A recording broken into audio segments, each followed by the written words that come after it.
Live from Abuja, Nigeria, this is Global Digest. I am Amma Marcus. Well, the United States is at a crucial position as it could shape the foreign policy its direction. Well, not just for Americans, but for countries around the world, especially in Africa. With a young and vibrant population, rich natural resources, and fast-growing economies, Africa has attracted a lot of attention from global powers, particularly the United States and China, who are competing for influence on the continent. Well, the decision made in the coming months could help define Africa's future. By understanding the stakes and preparing to engage with the next US administration, African leaders can ensure the continent's voice and needs are part of the conversation in a rapidly changing global landscape. Well, to help shed more light on these discussions, we have Mr. Epelle. He is the founder and CEO of TAF Africa. Good afternoon, Mr. Epelle. Thanks for joining us today. I'm happy to be here. All right. Thank you very much for your patience as well. So let's start with the measures. Well, what measures do you think African leaders could consider when they are addressing potential gaps in the US-Africa trade relation? Now, this is coming under the new Trump administration. Well, Trump is still the president-elect. He has not assumed office, so we don't know whether he's going to make some changes. But generally speaking, in terms of African trade gaps, I think it's high time African leaders should diversify their trade partnership and let it focus on regional trade integration, like the African Continental Free Trade Area, and negotiate specific agreements to preserve access to U.S. market in case of reduced engagement.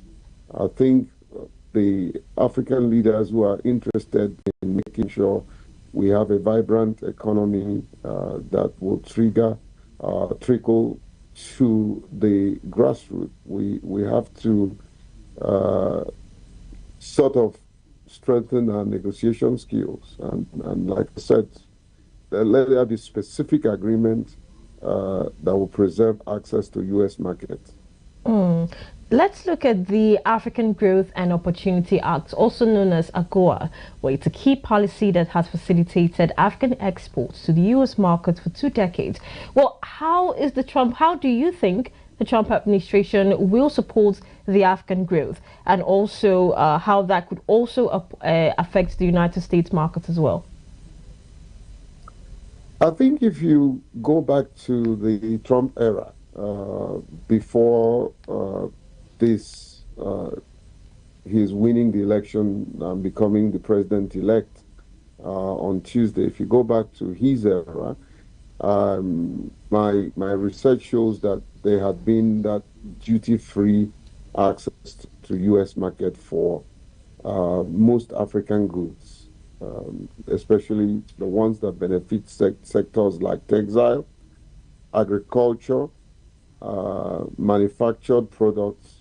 Although they lack expansion, which is attributed to the limited potential growth in exports, but there's been that measure by Trump administration to provide free access to U.S. market that comes with duty-free products. African leaders should and immediately go into preparing themselves for negotiation with Trump. Trump prides himself as a deal maker. If you had taken time to read his book, The Act of the Deal, Trump sees himself as a very strategic business negotiator. Even though I don't see him with much of that skills, but he sees himself that way because of some of his business successes. But we also are aware there has been a lot more business failure than what one could attribute as business success. But African leaders must up their game in ensuring that they uh, consistently um, negotiate for uh, this access to free market. I believe that's the way to go. Okay, so let's get away from the economy now. Let's go into security. Well, we, Africa and the United States, have had some security collaborations in the past years. Now, let's look at this, especially in regions facing terrorist threats like the Sahel, Lake Chad Basin, and the Horn of Africa. Well, how important is a continued security collaboration in the relationship between the United States and Africa? You know, the issue of security has been in the forefront and in the heart of the economic uh, hotbed of the African market. And I think for African leaders to make progress, I think the focus should be on collaboration and what I would describe as proactive security measures. Because what you find in most African countries, including Nigeria, is that we always embark on reactive security measure when in the true sense of the word we should be looking at um, proactive security measure, you know. So succinctly put, I think security collaboration is crucial. Um, um, Security collaboration is crucial, and that also will require training, you know, intelligence sharing, resource to help African nations combating terrorism, especially in the areas like Lake Chad and the Horn of Africa. I think this support will strengthen regional stability and collaboration to ensure that even the cases of pirates that we see in most African sea that is hindrance to economic buoyancy should the African leaders should pay more attention to that and also be honest and humble to ask for help where and when we need it, you know. But security is everybody's business and every country's business, and we should up our game to ensure that we have a secured environment because every investor wants to see a secured environment before that individual will bring in his investment.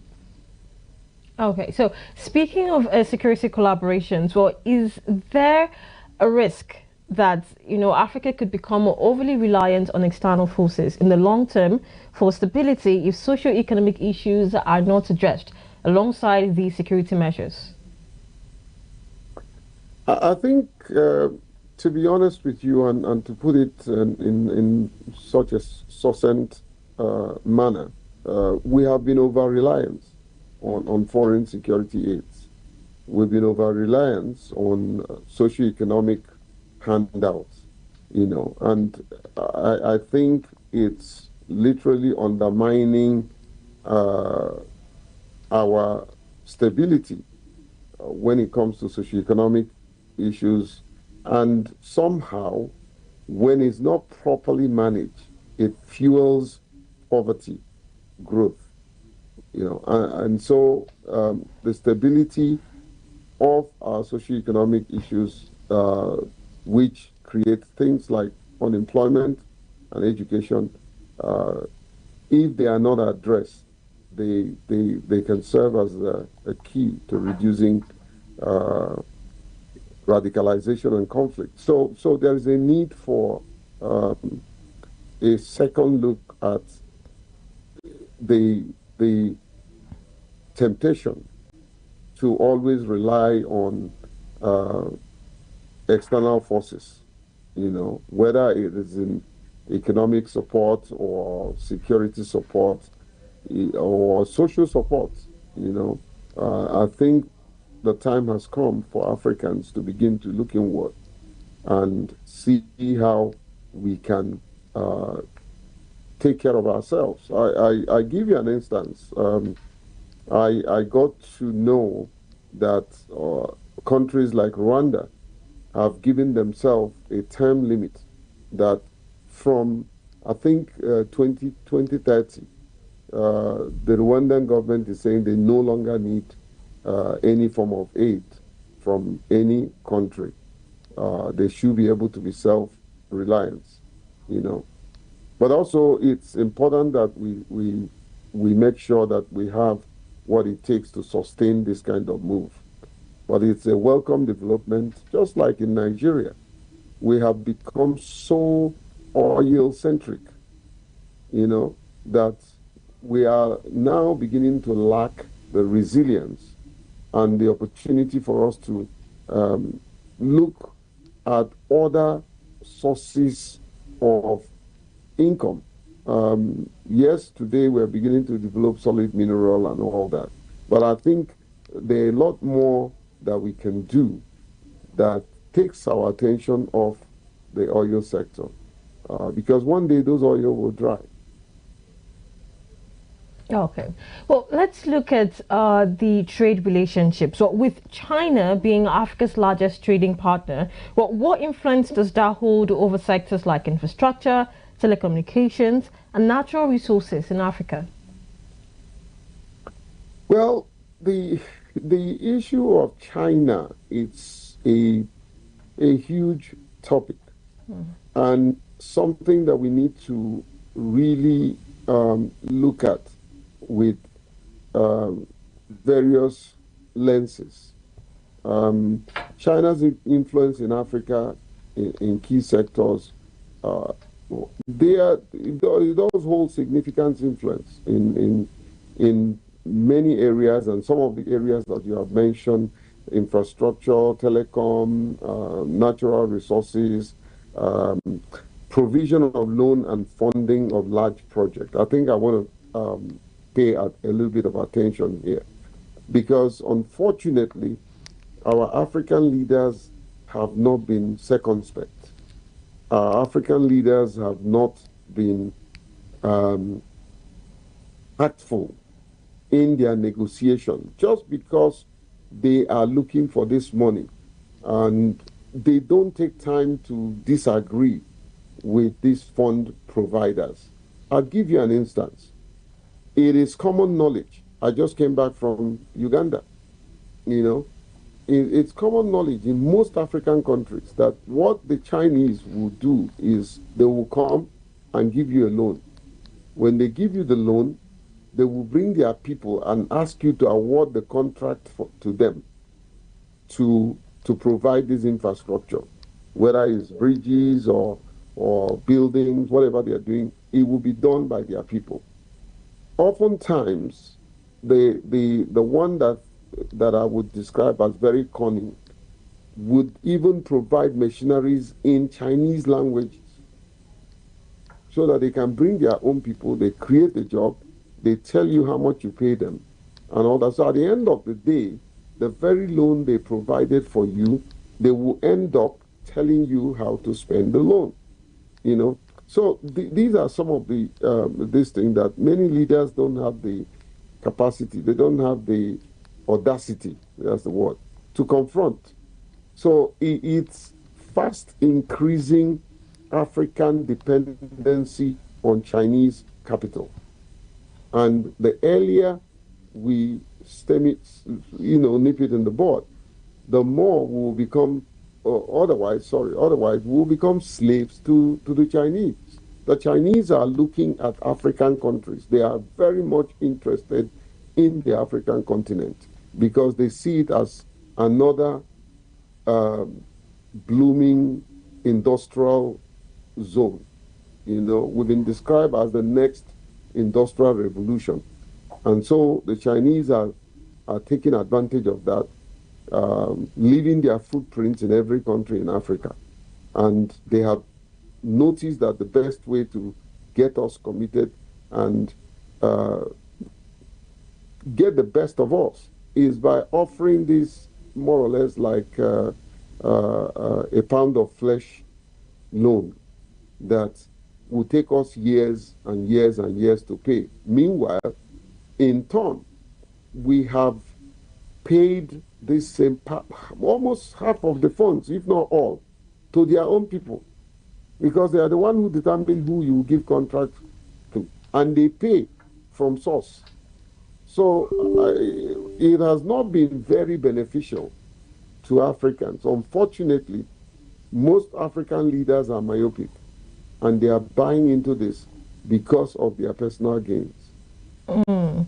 Well, Mr. Pele, while that is happening, and we're saying that, well, we understand that African leaders are dealing with both the United States and China. However, are there ways that African leaders can balance these relationships with both ends, the United States and China, without compromising their own personal interests?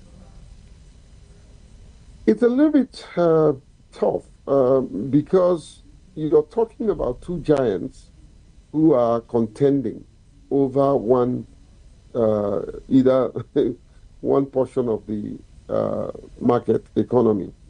And so when they say when two elephants fights, it's the grass that suffers. So the impact of U.S.-China trade tension on Africa is going to be enormous, you know. But like I said, our leaders need to wise up and check and read in between the line before they sign. Take, for instance, Trump's tariff and technology restriction, which could pressure African nations to choose sides, especially as both the US and China seek influence over Africa telecoms and infrastructure development. So there is like a piece of cake, and every one of them are eyeing and going for who gets the bigger chunk of it, you know. So, of course, Trump has always been against the Chinese. Somehow, uh, his tariff and most of his economic measures against Chinese trade. So, Africa often will have to pay the brunt, and that's why the Americans are not too happy with African nations who are dancing around with the likes of Russia, with the currency, the currency that they're trying to introduce, which is less dependency on the US dollar. So at that level, there's intrigue, there's power play, there is all kinds of strategic move to technically outdo, uh, each other. But like I said, when two elephant fights, it's the grass that suffer. Africa, as at today, presents herself as that grass. All right.